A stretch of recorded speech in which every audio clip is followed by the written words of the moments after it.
사랑합니다. 축복합니다. 네. 오늘 말씀은 그곳에 거주하게 하실 때에 라는 제목으로 말씀을 전합니다. 오늘 말씀 9절과 10절 말씀에 보면 이렇게 말씀하고 있어요.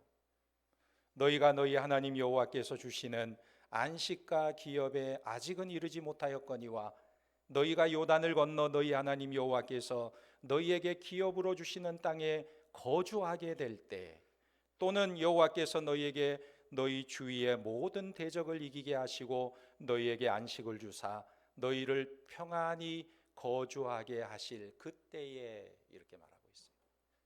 그때에, 말하자면 하나님께서 그때에 너희에게 땅을 주시고 너희에게 대적을 이기게 하시고 안식을 주시는 그때에 너희는 내게 와서 예배를 드리라는 거예요. 너희는 내게 와서 예배를 드리라. 이것이 오늘 말씀의 핵심입니다. 그러니까 기독교 신앙은 무엇이냐면, 내가 하나님께 받은 은혜가 이미 크기에, 내가 받은 은혜가 너무나 커서 그래서 하나님을 예배하는 것이지, 내가 예배하는 목적이 무엇을 얻기 위해서, 무엇을 달성하기 위해서, 내 꿈을 이루기 위해서 하나님 앞에 예배하는 것이 아니라는 거예요. 하나님께서 천지 만물을 창조하실 때 먼저 인간을 위해 필요한 모든 것은 다 만드시고 그 다음에 인간을 만드셨어요. 에덴 동산을 만드실 때에도 하나님께서 에덴 동산 안에 모든 실과를 다 만드시고 아담과 하와에게 너희가 다 먹어라 말씀하시고 딱 한 가지만 금하셨어요. 동산 중앙에 있는 선악과는 너희가 먹지 말라. 그걸 너희가 먹지 않고 순종하고 지킴으로 내가 너희가 나를 인정하고 너희가 나를 경외하는 줄 알겠다 말씀하신 것입니다. 그러니까 기독교 신앙은 무엇이냐면, 이미 우리가 은혜를 입고 복을 받았기 때문에 감사해서 하나님께 예배드리는 것이지, 내가 무엇을 받고 무엇을 얻기 위한 조건으로 예배하는 것이 아니라는 거예요.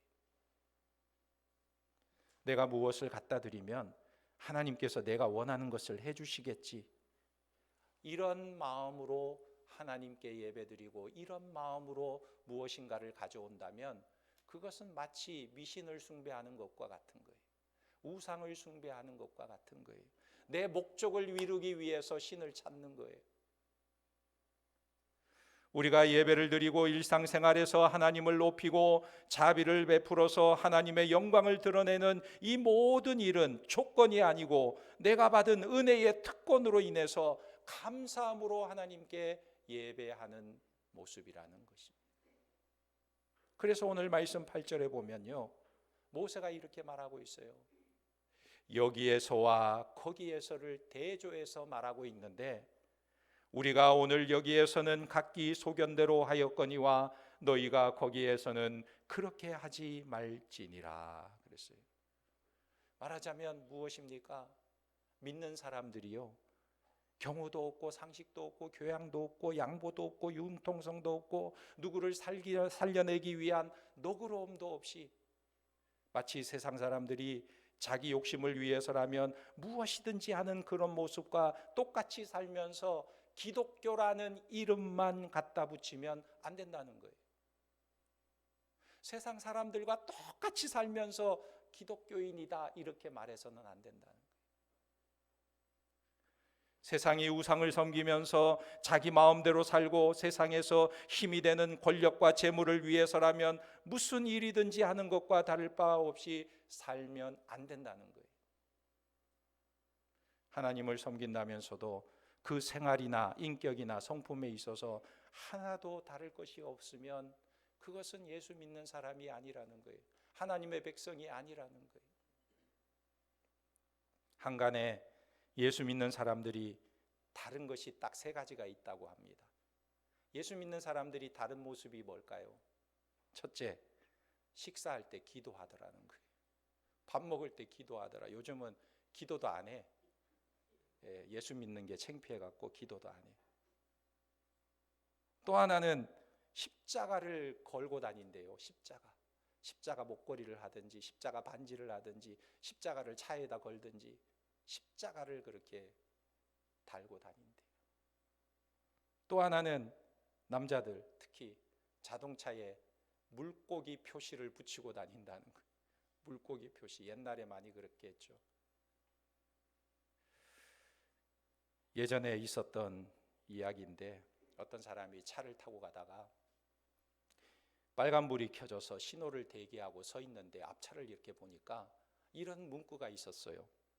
뭐라고 써 있냐면 당신이 예수를 믿으면 가볍게 빵빵 하세요. 인사하자는 거죠. 인사. 예수 믿는 사람들끼리. 그래서 너무 반가워서 빵빵 인사를 했답니다. 그래서 이 사람이 창문을 내려서 손을 이렇게 흔들어 주든지 아니면 비상등을 깜빡깜빡 켜주든지 그렇게 할 줄 알았는데 갑자기 운전자가 차에서 내리더니 눈을 부릅뜨고 자기를 노려보면서 이 사람아, 신호등 걸려서 서 있는 거 보면 몰라?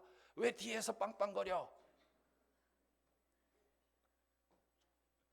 화를 내더래요. 그래서 너무나 당황했다는 이야기가 있어요. 무엇입니까? 물고기 표시한 것 외에는 사람이 다를 바가 없다는 거예요. 하나도 달라진 게 없다는 거예요. 그래서 오늘 말씀이 뭐라고 말하냐면 그래서는 안 된다. 거기서는 너희가 다르게 살아야 된다. 너희가 달라야 된다. 말씀하고 있는 것입니다. 그것이 8절과 19절의 말씀이에요. 우리가 달라야 한다는 것입니다. 그러면 어떻게 달라야 하느냐? 어떻게 다르게 사느냐는 거예요. 이사야 58장 3절에서 7절에 보면 이렇게 말씀합니다. 우리가 금시가되 어찌하여 주께서 보지 아니하시오며 우리가 마음을 괴롭게 하되 어찌하여 주께서 알아주지 아니하시나이까 그랬어요. 백성들이 이렇게 하나님께 말하니까 하나님께서 백성들에게 이렇게 대답해 주십니다.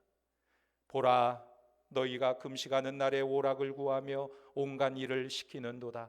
보라, 너희가 금식하면서 논쟁하며 다투며 악한 주먹으로 치는도다. 너희가 오늘 금식하는 것은 너희 목소리를 상달하게 하려는 것이 아니니라. 이것이 어찌 나의 기뻐하는 금식이 되겠으며 이것이 어찌 사람이 자기 마음을 괴롭게 하는 날이 되겠느냐. 그 머리를 갈대같이 숙이고 굵은 배와 재를 펴는 것을 어찌 금식이라 하겠으며 여호와께 연락될 날이라 하겠느냐. 저들이 금식을 하는데 금식하는 정신은 빠져 있고 금식하는 외형만 남아 있다는 거예요. 밥만 굶고 있더라는 거예요. 금식이 예배라고 생각한다면 이런 말씀입니다. 너희가 예배 드리면서도 다투느냐? 너희가 예배 드리면서도 싸우고 있느냐? 너희가 예배하면서도 남을 미워하고 시기하고 질투하고 있느냐? 이렇게 말씀하고 있는 거예요. 그러니까 참된 예배가 무엇이고 참된 금식이 무엇이냐는 거예요. 6절에서 7절에 보면 그 대답이 나오는 것입니다. 왜 너희가 예배를 하느냐? 왜 너희가 금식을 하느냐? 왜 그렇게 해야 되느냐? 6절에 이렇게 말합니다. 내가 기뻐하는 금식은 흉악의 결박을 풀어주며 멍에의 줄을 끌어주며 압제당하는 자를 자유케 하며 모든 멍에를 꺾는 것이 아니겠느냐. 또 줄인 자에게 내 양식을 나눠주며 유리하는 빈민을 집에 들이며 헐벗은 자를 보면 입히며 또 내 골육을 피하여 스스로 숨지 아니하는 것이 아니겠느냐. 그러니까 금식은요 그냥 밥을 굶는 게 아니고 금식한다, 제사를 지낸다는 것은 하나님이 어떤 분이신지 그 본질을 드러내는 행위가 금식하는 모습이라는 거예요.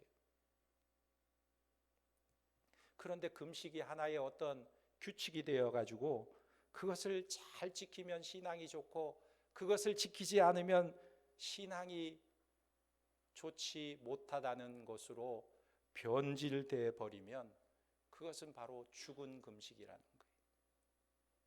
외식하는 금식이라는 거예요. 그러면 진정한 금식은 무엇일까요? 여러분, 금식의 반대말은 뭘까요? 먹식. 금식의 반대말은 먹는 것이죠. 먹는 것. 사람은 먹어야 사는 것이죠.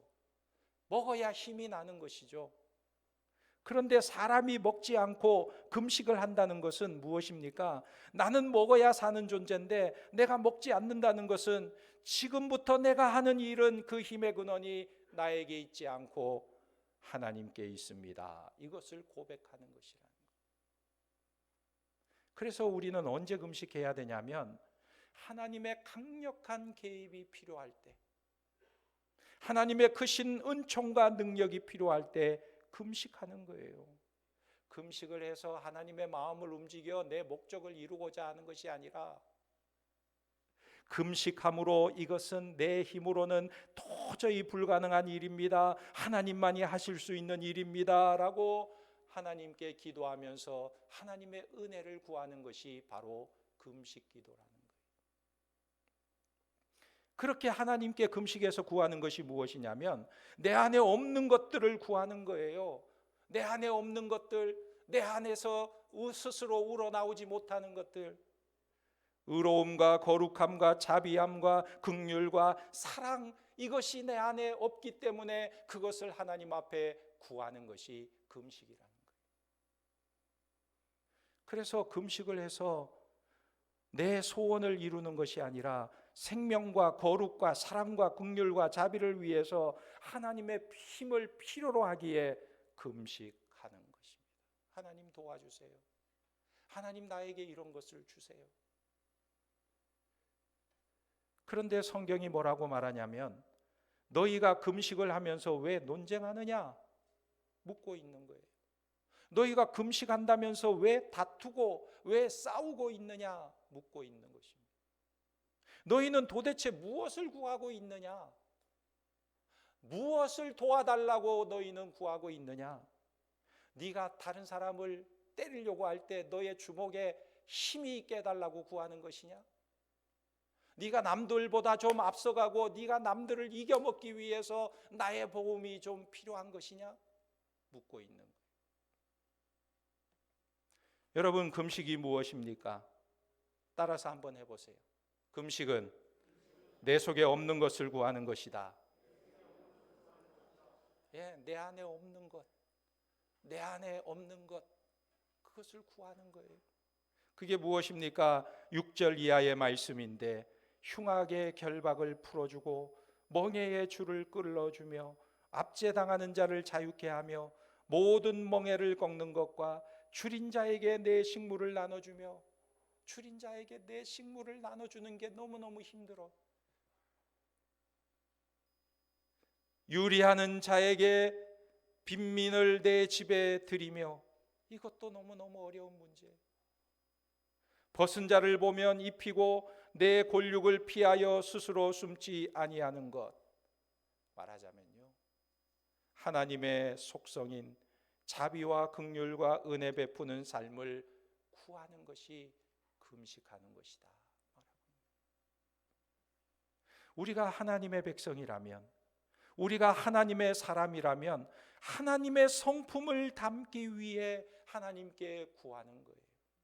하나님의 성품을 담기 위해 구하는 거예요. 그래서 모세가요, 너희가 거기에서는 그렇게 살지 말라. 구원받은 하나님의 백성이라면, 홍해바다를 건너온 하나님의 백성이라면, 광야를 지나 가나안 땅에 들어간 하나님의 백성들이라면 그렇게 살지 말라 말하고 있는 것입니다. 그분이 하나님이 거룩한 하나님이시라는 것을 드러내는 삶을 살라고 말하고 있는 거예요. 그러면 그것이 어떻게 가능할까요? 어떻게 하면 그런 삶을 살 수 있을까요? 예전에 열풍이 불었던 대고송을 아십니까? 대고송. 어느 통신회사가 스마트폰을 선전하기 위해서 생각대로 T라는 이 대고송을 만들었는데 이렇게 시작됩니다. 그 노래와 가사가 너무 재밌어요. 부장 싫으면 피하면 되고, 못 참겠으면 그만두면 되고, 견디다 보면 또 월급날 되고, 생각대로 하면 되고, 대고송. 이 CM이 광고되면서 이 스마트폰이요 불티나게 팔렸다고 그래요. 그런데 이 대고송이 너무나 쉽고 재밌는 가사여서 사람들이 흥얼흥얼 많이 불렀어요. 저도 이 가사를 생각하다 보니까 그런 생각이 떠오르는 거예요. 정말 우리는 생각대로 하면 되는 걸까? 생각대로 살면 되는 걸까? 생각대로 하면 되는 걸까? 여러분, 생각대로 살면 됩니까? 부장 싫으면 피하면 되고, 그러면 직장 생활 어떻게 해요? 못 참겠으면 그만두면 되고, 그러면 직장 생활 누가 합니까? 견디다 보면 월급날 되고, 아니 월급날만 바라보고 직장 생활 30년을 해야 한다면 그것처럼 비참한 삶이 어디 있어요? 그래서 우리가 조금만 생각해 보면 우리는 생각대로 행동하면 안 되는 존재라는 것을 깨닫게 되는 거예요. 왜냐하면 하나님께서는 창세기 6장에 사람들 속에 있는 생각을 이렇게 말씀하고 있는 거예요. 사람들 속에 있는 생각에 대해서 이렇게 표현하고 있어요. 창세기 6장 5절에 여호와께서 사람의 죄악이 세상에 가득함과 그 마음으로 생각하는 모든 계획이 항상 악할 뿐임을 보시고 땅 위에 사람 지으셨음을 한탄하사 마음에 근심하시고. 이게 인간의 생각이라는 것입니다. 그러니까 사람의 생각 속에 오직 자기밖에 없다는 거예요. 하나님을 생각하는 마음이 없다는 거예요. 자기밖에 없다는 거예요. 그래서 가인은요, 자기의 친동생 아벨을 너무나 시기해가지고 아벨을 죽인 최초의 살인자가 되었어요. 백성들은 바벨탑을 지어서 우리의 이름을 하늘 꼭대기까지 내자 이렇게 생각하고 실천을 했는데 하나님께 도전하는 일이 되고, 그래서 하나님을 대적하는 바벨탑을 쌓게 된 것입니다.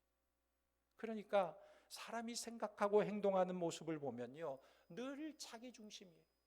늘 자기밖에 모르는 거예요. 생각이 그래서 악하다고 성경이 말하고 있는 것입니다. 그러니까 생각대로 살다 보면 우리는 언제든지 악한 생각을 품게 된다는 거예요. 요즘 우리나라는 연일 마약 문제로 뉴스가 보도되고 있어요. 지난달에 보니까 한 중학생이 마약을 투약하고 집에 와서 그냥 쓰러졌어요. 엄마가 놀라가지고 이 아이가 막 갈증을 느끼고 피로감을 느끼면서 쓰러지니까 도대체 무슨 일이냐 하고 아이를 깨우니까 이 아이가 엄마 나 마약했어. 근데 자기 혼자 한 게 아니고 자기 반 친구 3명이서 같이 필로폰을 사가지고 그걸 같이 투약한 거예요. 그래서 왜 마약을 하게 되었냐고 물었더니 이 아이가 이렇게 말하는 거예요. 요즘 너무 스트레스가 많아가지고 우울한데 마약을 하면 기분이 좋아진다는 말을 듣고 마약을 하면 정말 기분이 좋아질까 봐 그래서 호기심으로 마약을 하게 되었다는 거예요. 근데 이 아이가 하는 말이요, 엄마가 만약에 나를 신고하지 않았으면 나는 절대 마약을 못 끊었을 것 같아. 딱 2번 했는데 계속해서 이 마약이 생각이 난다는 거예요. 한 달 동안 병원에 갇혀서 격리돼서 치료하는 중에도 이 마약이 자꾸 생각이 난다는 거예요.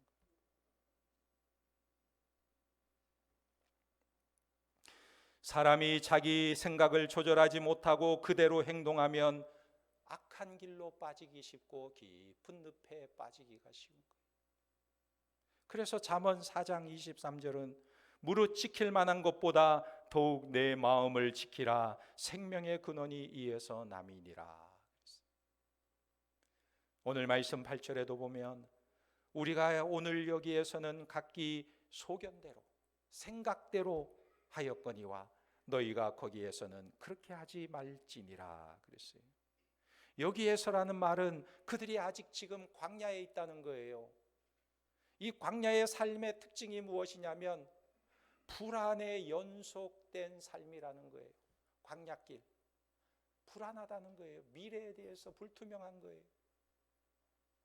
그래서 사람들이 삶이 불안하면 낙심하게 되고 절망하게 되고, 그래서 자포자기와 방종으로 살면서 내 인생을 자기 소견에 옳은 대로 살려고 하는 것입니다. 이것이 광야 인생의 특징이라는 거예요.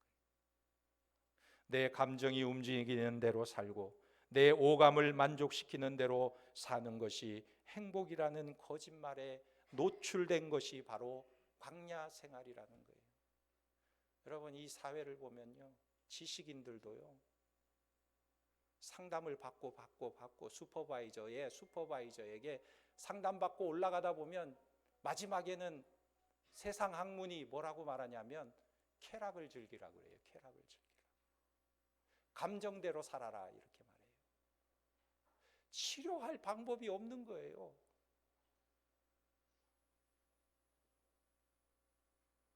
그러나 오늘 모세는 이스라엘 백성들에게, 광야길을 걷는 이스라엘 백성들에게, 불안한 미래를 바라보며 걸어가는 저들에게 분명하게 말하고 있는 것입니다.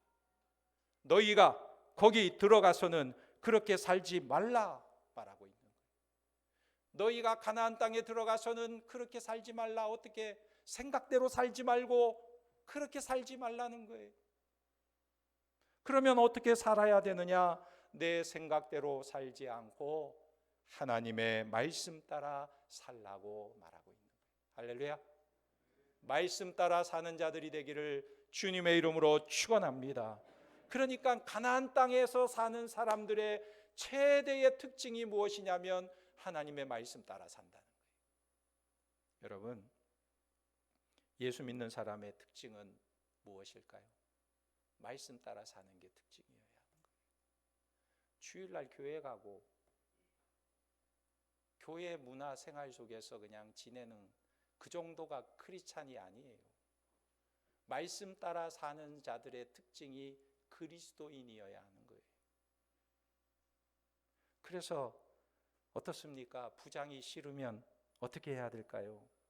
내 생각은 피해야 하지만 성경은 뭐라고 말하냐면 부장 싫으면 사랑해야 되고, 못 참겠으면 그만두는 것이 아니라 기도하면 되고, 견디다 보면 월급날 온다가 아니라 견디다 보면 좋은 날 오고, 그래서 생각대로 T가 아니라 말씀대로 B. B가 뭐죠? 바이블. 말씀대로 B 하라는 거예요. 자기 생각대로 말하고 자기 생각대로 행동해서는 안 되는 것입니다. 여러분들이 지금 오늘 예배 드리면서도 여러분들의 생각이 말씀 속에 비춰질 때 내가 하고 있는 이 생각이 주님이 기뻐하시는 생각인가? 주님이 정말 기뻐하시는 생각을 하고 있는가? 점검해야 되는 거예요. 내 생각이 하나님의 말씀 안에 있는가를 점검해야 되는 것입니다. 그래서 우리는 늘 우리의 생각의 밭에서 잡초를 제거해야 되는데 무엇으로 그 잡초를 구분합니까? 하나님의 말씀으로 구분해야 돼요. 빌립보서 4장 8절에 보면 사도 바울은 이렇게 권면하고 있습니다. 종말로 형제들아, 무엇에든지 참되며 무엇에든지 경건하며 무엇에든지 오르며 무엇에든지 정결하며 무엇에든지 사랑할 만하며 무엇에든지 칭찬할 만하며 무슨 덕이 있든지 무슨 기림이 있든지 이것들을 생각하라. 할렐루야. 무엇을 생각하라고요? 이것들을 생각하라는 거예요. 너희 생각 속에 이것들을 생각하라. 내가 하는 그 생각이 참되고 경건하고 옳은 것인지, 정결하고 사랑할 만하고 덕을 세우는 것인지 판단하여 생각하라고 말하고 있는 거예요. 요나를 보면요, 하나님께서 니느웨 성에 가서 메시지를 전하라고 명령했는데 이 요나가요, 자기 생각에 자기를 늘 괴롭히고 자기들을 늘 힘들게 하는 그 니느웨 성은 가기가 싫었어요. 저들이 회개하면 망하지 않을 텐데, 회개하지 않으면 망해버릴 텐데 차라리 망하도록 내버려 두는 게 낫지 않느냐. 가기가 싫었어요. 그래서 자기 생각에 내가 가지 않으면 저들이 망할 거다. 그리고는 부둣가로 나갔는데 우연히 다시스로 가는 배가 있었어요. 저 배를 집어 타면 내가 절대 니느웨는 가지 않을 거다 생각하고 그 다시스로 가는 배를 탔어요. 그랬더니 어떻게 됩니까? 자기 생각대로 행동하고 행동을 옮겼는데 결국은 다시스로 가는 배, 그 배가 풍랑이 일고 좌절이 오고 실패해서 이 요나가 물에 빠지게 된 거예요. 물고기 뱃속에 들어가게 된 거예요. 물고기 뱃속에 있던 요나가 다시 토함을 받고 육지에 던져졌을 때 그가 이제 깨닫고 하나님의 말씀대로 순종해서 니느웨 성으로 가서 그가 외치기 시작했어요. 사흘 길을요 그냥 건성건성 외쳤어요. 회개하지 않으면 망할 것이다. 하나님께 회개하지 않으면 망한다. 회개하지 않으면 망한다. 이렇게만 외쳤어요. 그런데 놀라운 것은요, 니느웨 성 사람들이 그 요나가 외치는 소리를 듣고 왕으로부터 신하 모든 백성들이 다 죄를 뿌리고 회개하고 뉘우치자 니느웨 성이 멸망당하지 않고 다 살아나게 된 거예요. 할렐루야. 하나님께서 이 니느웨를 구원하는 놀라운 축복과 승리를 주셨던 것입니다. 그러므로 믿음의 승리는요, 내 생각대로가 아니라 하나님의 말씀대로 순종하는 삶에 구원이 있고 축복이 있고 승리가 오는 것을 믿으시기 바랍니다. 그러면 말씀에 순종하면 우리가 어떻게 됩니까? 하나님께서 우리에게 주시는 복이 무엇일까요? 말씀에 순종할 때 따르는 복은 과연 무엇일까요? 오늘 말씀 5절에서 18절까지 보면 하나님이 택한 곳이라는 말씀이 계속 반복해서 나오고 있어요. 이것은 무엇이냐면 예배를 말하는 것입니다. 하나님이 택하신 곳에서의 삶을 세 가지로 요약할 수 있어요. 첫째는 반드시 하나님께서 이름을 두시려고 택하신 곳 중앙성소에서 예배를 드리라는 거예요.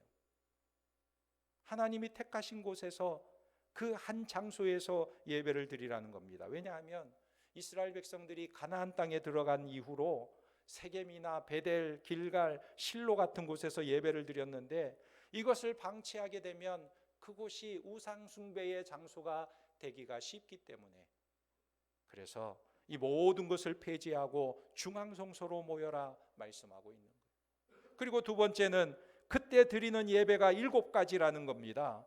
6절에서 11절에 보면 번제, 희생제, 11조, 거제는 높이 들어서 하나님의 것입니다 하고 드리는 거예요. 서원제, 그리고 낙헌 예물은 감사의 예물입니다. 우양의 처음 난 것, 하나님께 첫 새끼를 드리는 거예요. 이것은 다 희생제사이고 화목제인 것입니다. 여러분, 화목제가 뭐냐면 하나님과 인간 사이의 친교를 상징하는 거예요. 그래서 이 화목제의 특징이 무엇이냐면 제물로 드린 짐승을 하나님과 제사장과 그리고 예배드리는 자가 서로 나누어 먹고 잔치를 벌이는 거예요. 하나님께는 기름을 태워드리고 가슴 부위와 오른쪽 뒷다리는 제사장에게 주고 그 밖의 것은 전부 예배자와 그 가족과 친구들과 나그네와 레위인과 이웃들이 함께 다 나눠 먹는 것입니다. 그리고 세 번째는 하나님께서 하나님 앞에서 먹을 때, 하나님 앞에서 먹을 때에 어떻게 하라고 말씀하고 있냐면 하나님께서 복 주심을 즐거워하는 잔치를 벌이라고 말합니다. 하나님이 복 주심을 즐거워하는 잔치를 벌이라는 거예요. 이것이 오늘 말씀이 우리에게 보여주고 있는 특징인 것입니다. 그래서 7절에 보면 거기 곧 너희 하나님 여호와 앞에서 먹고 너희의 하나님 여호와께서 너희 손으로 수고한 일에 복 주심으로 말미암아 너희와 너희 가족이 즐거워할지니라 그랬어요. 12절에도 그렇게 말합니다. 너희와 너희 자녀와 노비와 함께 너희의 하나님 여호와 앞에서 즐거워할 것이요 내 성중에 있는 레위인과도 그리할지니 레위인은 너희 중에서 분깃이나 기업이 없음이라. 즐거워하라. 계속해서 강조되는 것이 먹고 즐거워하라는 거예요. 말하자면 예배가 무엇입니까? 거룩한 기쁨이 있는 것이 예배의 특징이라는 거예요. 그렇다면 신앙이 무엇일까요? 신앙생활은요, 하나님 앞에서 잔치하는 거예요. 하나님 앞에서 기뻐하고 즐거워하는 것입니다. 하나님 앞에서 기쁨을 누리는 거예요. 말씀대로 사는 삶이 주는 축복이 바로 기쁨이라는 거예요. 즐거움이라는 거예요. 말씀대로 살 때 우리 안에 있는 염려, 근심, 걱정, 두려움 모든 것이 다 물러가고 기쁨과 즐거움이 우리 안에 깃든다는 거예요. 왜냐하면 그 하나님의 말씀 안에 하나님께서 우리에게 주시는 안식과 기업이 있기 때문에 우리 마음에 즐거움이 있는 거예요. 다시 9절에서 10절 말씀을 보면 너희가 너희 하나님 여호와께서 주시는 안식과 기업에 아직은 이르지 못하였거니와 너희가 요단을 건너 너희 하나님 여호와께서 너희에게 기업으로 주시는 땅에 거주하게 될 때 또는 여호와께서 너희에게 너희 주위의 모든 대적을 이기게 하시고 너희에게 안식을 주사 너희를 평안히 거주하게 하실 때에 그때 어떻게 하라는 거예요? 즐거워하라. 즐거워하라. 왜? 하나님이 너희에게 안식을 주셨기에 즐거워하라는 거예요. 그래서 사람이 어떻게 달라지느냐? 은혜를 받으면 달라지는 거예요. 하나님의 은혜를 받을 때 달라지는 거예요. 하나님의 은혜를 받고 나서 변화되는 거예요.